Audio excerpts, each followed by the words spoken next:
mwaka 2025 kwa nia ya kupeana taarifa za mambo yanayoendelea katika nchi yetu, hususan kipindi hiki cha mwisho wa mwaka. Kama mnavyofahamu kwamba Wizara ya Mambo ya Ndani ya Nchi inalo jukumu kubwa pamoja na mambo mengine la kulinda usalama wa wananchi na mali zao, na wizara hii jukumu lake hilo inatekeleza kushirikiana na vyombo vya ulinzi na usalama vilivyopo chini ya Wizara ya Mambo ya Ndani, likiwemo jeshi letu la polisi.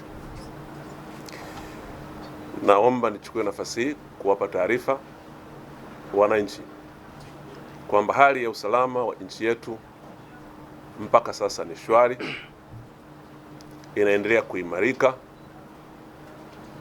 baada ya shida tuliyopata tarehe 29 ya mwezi Oktoba wakati wa uchaguzi, na vurugu zikatokea na hasara nyingi zikatokea, mali zikaharibiwa, watu wakafariki, shida ambayo kwa kweli tusingetamani irudie tena, kwa sababu hasara yake mpaka sasa tunaendelea kuumia nayo. Na nitoe pole kwa Watanzania wenzetu waliopoteza maisha, walioumia, wengine bado hata vidonda vyao havijapona, lakini walioharibiwa mali na hasara nyingi ambazo zimejitokeza, kwa kweli si jambo linalofurahisha hata kidogo. Ni jambo ambalo limeleta hasara kubwa. Basi tunamwomba Mwenyezi Mungu atuepushie mbali lisitokee tena jingine la namna hiyo. Hata hivyo, wakati tunaendelea na kuimarisha hali ya usalama na kwa kazi nzuri inayofanywa na jeshi letu la polisi kwa kushirikiana na vyombo vingine vya ulinzi na usalama, lakini pia wananchi wanatoa ushirikiano wa kutosha kwa kushirikiana na jeshi letu la polisi, lakini viongozi mbalimbali pia wamesikika wakieleza umuhimu kama taifa kulinda amani ya nchi yetu kama jambo na tunu muhimu ya ustawi wa maendeleo mengine. Nichukue nafasi hii kuwashukuru sana viongozi wetu wa dini kwa nyakati tofauti, tangu tarehe za mwanzo wa mwezi huu zimetolewa kauli zinazotia moyo, zinazofundisha wananchi na waumini wao juu ya umuhimu wa amani katika taifa. Wamefanya hivyo na katika mahubiri, katika matamasha, katika semina na kwa kutumia majukwaa mbalimbali. Napenda nichukue nafasi hii kuwashukuru bila kuwataja viongozi wote wa dini. Wamefanya kazi nzuri sana kulituliza taifa. Tunawapongeza, tunawashukuru sana kwa niaba ya serikali. Wamefanya wajibu wao huo vizuri. Ni vizuri wananchi tukathamini na kuheshimu mahusia haya ambayo wamewatoa viongozi wetu wa dini, lakini viongozi wetu wa kijamii katika maeneo tofauti tofauti. Kama ambavyo mmesikia, tarehe 3 jeshi la polisi lilitoa taarifa ya tishio jingine ambalo linahamasishwa kwenye mitandao na wanaharakati mbalimbali na watu mbalimbali wameendelea kuhamasisha na kusema tarehe 9 ya mwezi huu wa 12, yani kesho, kuna watu wanahamasisha na kupanga kufanya maandamano wanayoyaita ya amani yasiyokuwa na ukomo. Maandamano hayo ya amani yasiyokuwa na ukomo hayaonekani yanaombwa na nani, kwa utaratibu gani, lakini maandamano ambayo tunafahamu sisi yaliyo na compliance na katiba ya nchi yetu, lakini na sheria za nchi yetu, ni yale yanayoombwa na mtu makususi na yanakuwa yana ujumbe makususi na yanasema shabaha yake ni nini, lakini yanaeleza yatafanyika wapi, yatatoka wapi hadi wapi, ili jeshi la polisi liweze kutoa huduma ya watu hao wenye ujumbe wa namna hiyo.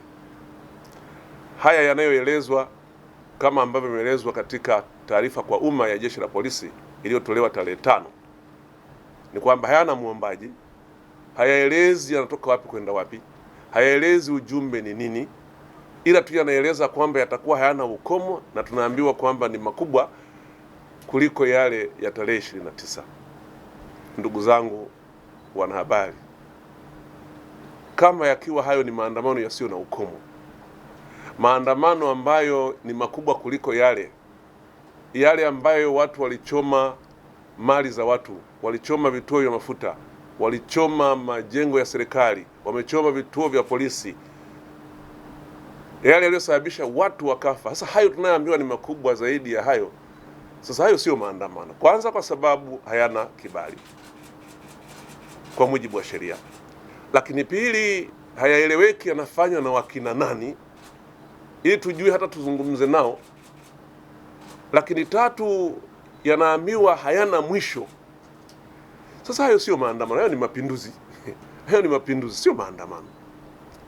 Maana maandamano kwa mujibu wa sheria yetu ya polisi na polisi wasaidizi sura ya 322 kama sikosei, yameelezwa wazi kwa sifa hizi na vigezo hivi nilivyovisema.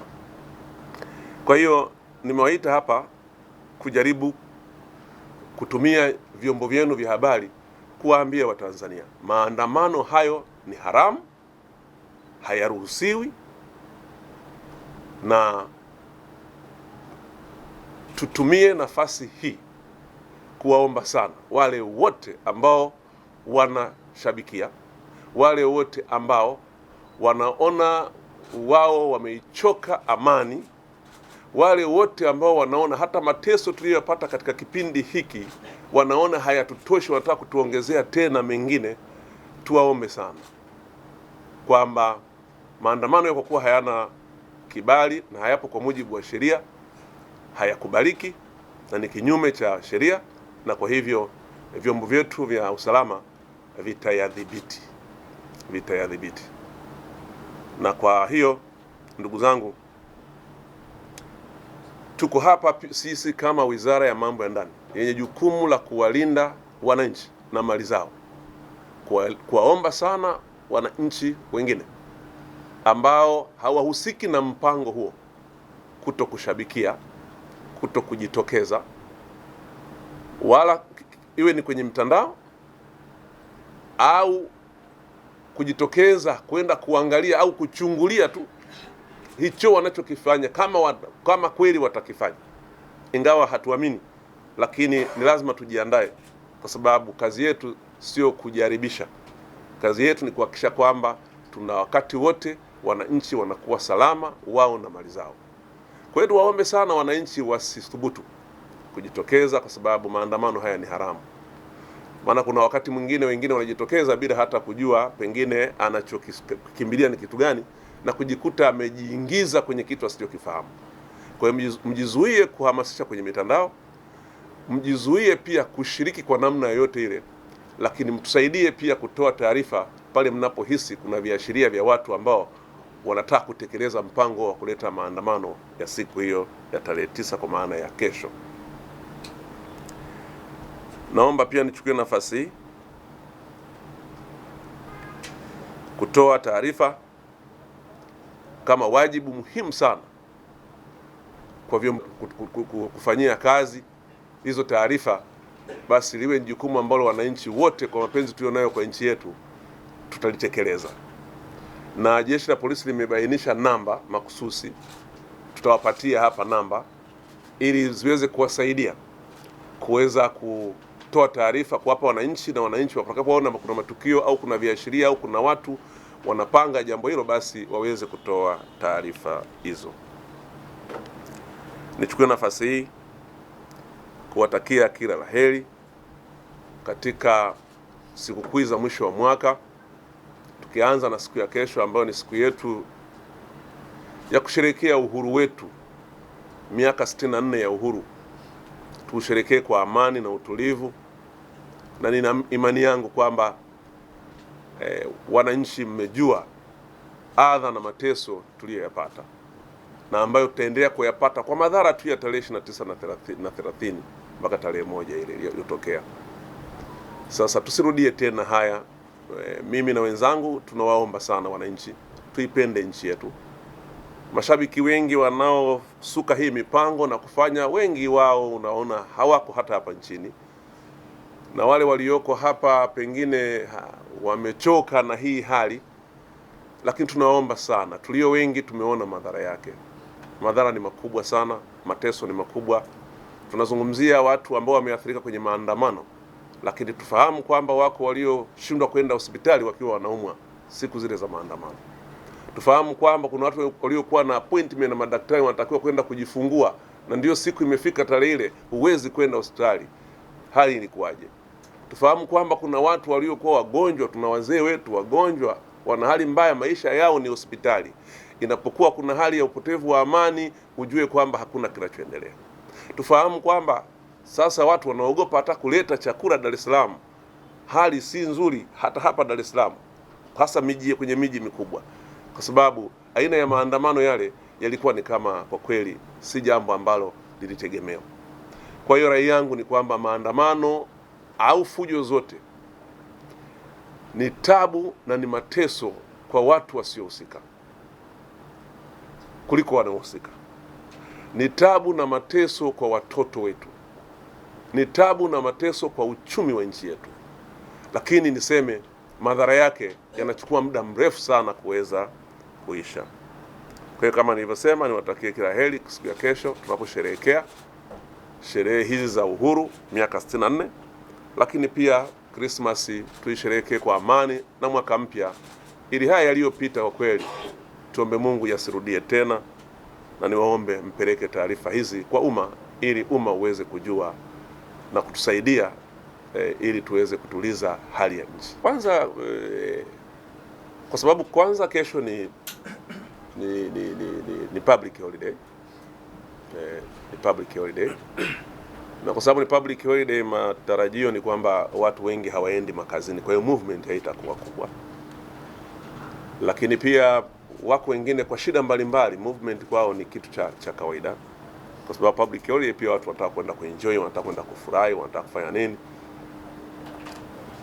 Tunachopenda kusema kama hakuna ulazima sana wa wewe kutoka, basi ujizuie, kwa sababu haya mambo kama ninavyosema hayatabiriki. Haya mambo yanajadiliwa kwenye space, mjadala mkubwa huko kwenye space. Ukiangalia kwenye ground huku huoni, lakini sijui watu wanavyohamasika siku hizi na vitu vya kwenye space, kwenye cyber space huko, hata wakaweza kutekeleza jambo waliotekeleza tarehe 29, na tulikuwa tunafikiria mwezi Oktoba, na tulikuwa tunaliona kama la kawaida kwamba haiwezekani. Kwa hiyo huwezi underestimate, lakini kimsingi kama hakuna ulazima wa wewe kufanya movement, jizuie, uangalie kidogo na hali halisi inakwendaje. Lakini uhakika uliopo ni kwamba sisi upande wa serikali na jeshi la polisi tumejipanga vizuri sana kuhakikisha kwamba kila mtu anakuwa salama, na wala hatulazimishi mtu kubaki kama ana shughuli. Sisi ni kutoka na vile vitu ambavyo ni muhimu, ili utakapoulizwa uweze kusema tu mimi natoka hapa naenda hapa na shughuli yangu ni hii, na ama kitambulisho, vitu kama hivyo ambavyo kwa zile siku 3 nadhani mli experience na mliona kwamba nchi zetu waliovuruga amani wanaishije. Yani maswali inabidi usichoke, utaulizwa na lazima ujieleze. Maana tumeitaka wenyewe, sasa lazima tuende na staili hiyo. Lazima uulizwe maswali, unatoka wapi, unaenda wapi. Lakini niwahakikishie tu kwamba sekta binafsi iliyoko hapa ndani na walioko nje kwamba Tanzania ni shwari, mpaka sasa hivi ni shwari, na tunaendelea vizuri kuendelea kudhibiti hali ya usalama tukishirikiana na wananchi wote. Na kwa kweli ushiriki wa wananchi ni mkubwa sana, na appreciate sana, sisi tunafurahi na tunawashukuru sana wananchi, kwa sababu wanatoa taarifa, wanatusaidia pale wanapoona kuna jambo ambalo wanaliona haliko sawa. Kwa hiyo huu ushirikiano unatusaidia kupunguza makali ya hofu ambayo inajaribu kujengwa. Kuzimwa mtandao, kwa sababu nyenzo kubwa inayotumika na hawa social media activists ni kutumia taarifa za taharuki, Ikitoka watu wengine wana zile za taharuki, kuna watu wanapata shida, kuna watu wengine wakisikia zile taarifa zile wanapata tabu sana na wengine wanazifurahia. Kwa hiyo chanya na hasi zote zinatumika. Kwa hiyo mpaka sasa hatujaona tishio lolote la kufikia kwamba mtandao umekuwa ni tatizo, kwa sababu tunafahamu kwamba mtandao huu ndio unaotumika katika kutoa huduma za kijamii nyingi, mabenki, usafiri, mambo mengi yanatumia hizi huduma za mtandao, ndio unatumika internet. Kwa hiyo kuzima internet ni chaguo la mwisho sana, ni chaguo la mwisho sana pale hali ambapo ikiwa mbaya, ingawa hii inahusika na sekta nyingine ya wenzetu wanaweza kusema, lakini mimi ninaona kwa kweli sisi mpaka sasa hivi kama ndio tunaoangalia usalama wa nchi na watu, tunaona mpaka sasa hivi hali ni shwari, wala hakuna hilo tishio la kwamba tunaweza tukaenda wenzetu wa TCRA wakazima mtandao. Umezungumzia swali lingine la kukamatwa kwa watu, namna ya ukamataji. Hili mimi nimekwisha mwelekeza IGP nikamwambia, bwana, katika kipindi hiki kwa kweli mimi nisingependa ukamataji wa tofauti. Ukamataji ninaopenda mimi ni ule wa kwa mujibu wa sheria. Askari amevaa sare, askari anakwenda ripoti kwa mjumbe kwamba kuna mtu mimi na jeshi la polisi tunamhitaji, tunataka kwenda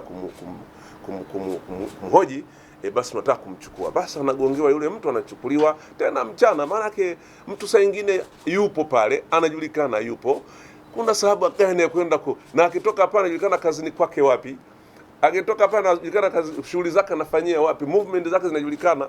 Ya nini uende ukamkamate nyumbani kwake na watu wamevaa ninja au hawana sare, maslaha makubwa? Huu sio ukamataji mzuri. Tumekubaliana IGP, tumekubaliana kwamba ukamataji huu hapana. Tunataka ukamataji ambao wananchi wetu wameuzoea, wenye staha. Sasa hatutaki mtu akikamatwa basi hata watoto wake wapate hofu pale nyumbani. Ya nini kupeleka hofu mpaka watoto? Unaiacha ile trauma, yule mtoto atakuwa anawachukia polisi tu. Akiwaona polisi anasema ulimkamata baba au ulimkamata mama. Hapana, mimi nadhani ukamataji mzuri ni ule wa kistaa, na maada mtu hana tishio la kukimbia au hajui, kwa sababu mmeshapeleza na mnajua hajui. Kwa unapokwenda kumkamata unaweza kumtegea tu, hata ametoka nyumbani kwako ukatona, bwana unaitwa kituo cha polisi. Ndio ukamataji uzoea huo. Kwa hiyo huu mwingine huu ukamataji wa tofauti na hivyo tumekubaliana, isipokuwa shughuli za kipolisi ziko nyingi, masuala ya kiusalama yako mengi, yana levels tofauti. Pale itakapobidi ya namna hiyo, basi hiyo inayefanana na aina ya kosa, kuliko hata kosa kadogo tu mtu kaposti. Unajua hivi visimu hivyo, mtu mwingine kaposti ka kitu tu hivyo, sasa uchochezi. Hapana, hii tumekubaliana na hili haliwezi kuwepo kabisa katika kipindi hiki.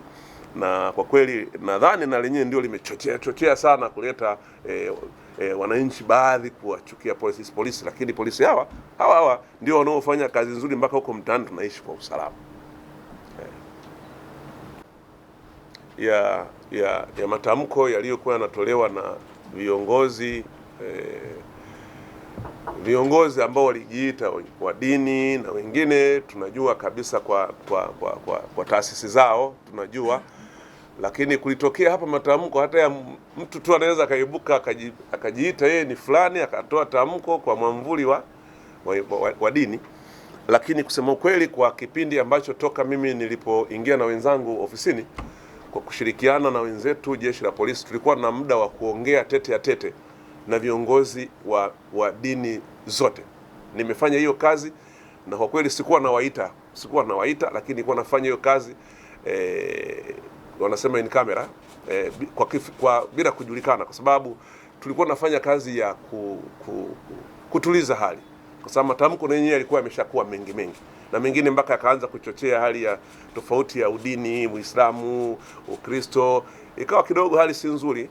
Lakini nataka nichukue nafasi hii kuwashukuru sana kwamba mazungumzo tuliyofanya na viongozi wa taasisi kubwa chini ya umbrella organization zao, wakiwemo CCT, wakiwemo PCT, na wakiwemo teki, wakiwemo BAKWATA, yamekuwa na mafanikio makubwa. Na kama umeona kuanzia siku ya Ijumaa matamko yamebadilisha sura. Lakini siku ya Jumamosi, siku ya Sabato, pia matamko yamekuwa mazuri kutoka viongozi wa dini, na siku ya Jumapili ya jana matamko yameendelea kuwa mazuri yanayojenga taifa lenye umoja, mshikamano, kwa kuhakikisha kwamba amani ndiyo kitu cha maana. Na kwa kweli tunawashukuru sana sana sana viongozi wetu wa dini. Wao ni wadau muhimu sana wa amani ya nchi yetu. Wao ni wadau muhimu sana kwa sababu wanatulea katika nyoyo zetu, katika roho na mwili. Kwa hiyo tukiwa na amani ndio tutaweza kumwabudu Mwenyezi Mungu. Tukiwa na amani ndipo tunapoweza kupata maendeleo na ustawi wetu. Kwa hiyo tunawashukuru sana viongozi wote wa dini kwa namna ambavyo wametoa matamko ambayo yanatuunganisha kama taifa. Kwa wale waliokuwa wanatamka yale magumu kidogo, nadhani tumezungumza nao na wao kidogo wametulia. Kwa hiyo tumwombe Mungu aendeleze kutupa uvumilivu wa kiasi hiki ili taifa letu liweze kupona. Maana mambo haya yametokea katika nchi mbalimbali na yameleta hasara kubwa sana, lakini kwetu hapa tumwombe Mungu asimame na sisi tupite salama katika kipindi hiki. Kama tumkatalie au tumkubalie, hajaleta barua, tunasikia tu yanasemwa. Kwa hiyo hayana mtu aliyeomba, na kuomba maana yake iletwe ombi kwa maandishi. Ukitoka hapo baada ya kupata ombi kwa maandishi, sasa labda sisi serikali tungesema tumekataa. Sasa haya tunasema ni haramu kwa sababu ni haramu kutokea mwanzo, kwa sababu hayana aliyeomba, hayajulikani yanafanywa na nani, hayajulikani yanatoka wapi kwenda wapi. Unaambiwa hayana ukomo, halafu tuseme yatakuwa halali kwa sababu kuna human right na kwamba yale yaliyotumika itumia nguvu kubwa. Kwa hiyo walitegemea watoke pale wale waandamanaji wavuke Ubungo, watoke Ubungo wavuke Magomeni, waje hapa katikati Kariakoo wachome moto. Maana walikuwa wanachoma moto, wachome moto, watoke hapo waende kwenye matenki yetu kule ya mafuta kule Gamboni, yachomwe moto. Hivi angebaki mtu mzima. Halafu ndo tungesema haya sasa haki za binadamu hapa ndo zimetendeka. Nataka niwaombe wa Tanzania, sio kwamba mifano mibaya inayoangusha nchi hatuioni, sio kwamba madhara ya maandamano ya tarehe 29 hatuyaoni, ila ni kama tumezibwa hivi, tunafikiri eti njia hii inaweza kutusaidia. Haitusaidii kamwe. Yeyote anayeshabikia jambo hili kwa madhara yaliyopo na yanayeweza kuendelea kutumiza, hakika haipendi nchi, hawapendi wa Tanzania. Ziko namna nyingi sana za kudai haki. Haiwezi ikawa hii ya kulazimisha kufanya maandamano kwa madai kwamba maandamano ni halali kwa sababu tu haki za binadamu wamesema kwamba maandamano haya, tangazo hili liondolewe. Tangazo hili lipo kwa mujibu wa sheria za Tanzania, inawahusu wa Tanzania, haimhusu mtu mwingine wa huko nje.